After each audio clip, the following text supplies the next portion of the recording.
মোৰ অন্য এটা মিনি ব্লগলৈ আপোনালোকক স্বাগতম। চাওকচোন, ভিডিঅ'টো আৰম্ভ কৰিছোঁ একদম সেউজীয়া মাজৰ পৰাই। মোৰ প্ৰতিটো ভিডিঅ' প্ৰায় সেউজীয়া মাজৰ পৰাই আৰম্ভ হয়, নহয়নে?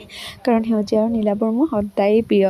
আৰু প্ৰতিটো চানডে আমি চেষ্টা কৰোঁ যাতে অকণমান এনেকুৱা সেউজীয়া ঠাইলৈ যাব পাৰোঁ। ভাল লাগে, মনবোৰ ফ্ৰেছ হয়, নহয় জানো? যিহেতু সপ্তাহৰ আমি বাকীকেইটা দিন ব্যস্ততাৰ মাজতে পাৰ কৰোঁ।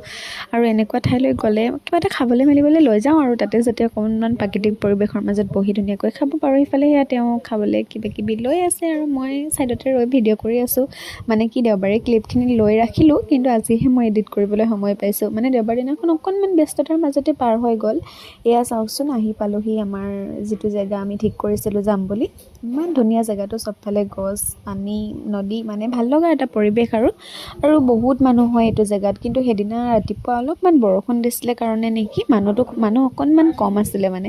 আৰু এয়া আমি অলপ কিবাকিবি লৈ গৈছিলোঁ, পকৰা নিছিলোঁ, ফ্ৰাইড ৰাইচ কিবাকিবি, সেইখিনি আৰু ধুনীয়াকৈ তাতে আমি বহি দুয়োজনে খালোঁ, দুকপিমান ফটো উঠিলোঁ। তাৰপিছত আকৌ এয়া আমাৰ ঘূৰি আহিবৰ হৈ গ'ল আৰু ধুনীয়াকৈ সেই একেটা ৰাস্তা, ধুনীয়া পৰিৱেশৰ মাজত সেউজীয়া, চবফালে বাগান, ঘূৰি আহিলোঁ।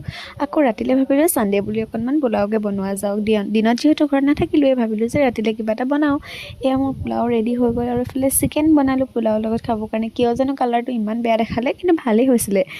এয়া আমাৰ চব ৰেডি হৈ গ'ল, মায়ে চবকে বাঢ়ি দিলে। আৰু মোৰ দেউতাই যিহেতু চিকেন নাখায়, সেইটো কাৰণে এইফালে মায়ে শাক, মাছ এইবোৰ ৰেডি কৰিলে তেওঁলোকৰ বাবে। আৰু লগতে মই পাছদিনাখনৰ অকণমান ভিডিঅ' ক্লিপ আপোনালোকক দেখাই দিছোঁ দেই। পাছদিনা মানে কি, মানডে দিনাখনৰ এইটো। আমি অকণমান খানাৰ যোগাৰ কৰিছিলোঁ, বা আৰু মই ওলাই গৈছিলোঁ, ইয়াৰ লগতে চাহো খাই আহিলোঁ।